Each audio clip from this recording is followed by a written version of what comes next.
پیرزنی را نبیره خردسالش گفت که سقف خانه در حال فرو ریختن است. پس آن پیرزن در کاغذ چیزی نوشت و به نبیره اش داد و گفت که آن را در سوراخی سقف بگذار. پسرک هم کاغذ را گرفت و به سوراخی سقف گذاشت. سقف خانه تا مدت 20 سال پابرجا باقی ماند. پسرک می گوید که پیرزن وفات کرد و من بعد از آن خواستم بدانم که در آن کاغذ چی نوشته شده بود. زمانی که کاغذ را از سوراخ گرفتم سقف کاملا فرو ریخت.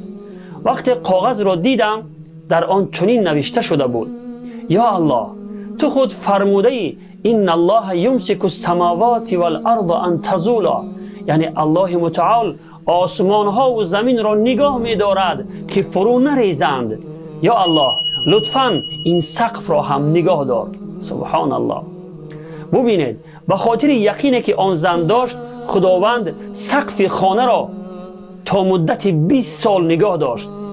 این قصه را علامه زرکشی رحمت الله علیه در کتاب البرهان نوشته است.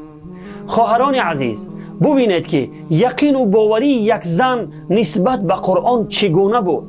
واقعا کردار این زن برای زنان امروز عبرت خیلی بزرگ است.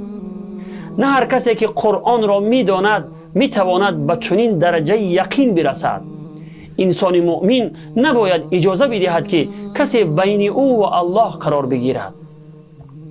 امت اسلام در صورت کامیاب و رستگار خواهد شد که همه در زیر یک کلمه متحد شوند و به کتاب پروردگار و سنت پیامبرشان احترام خاص قائل شده از آن پیروی کنند.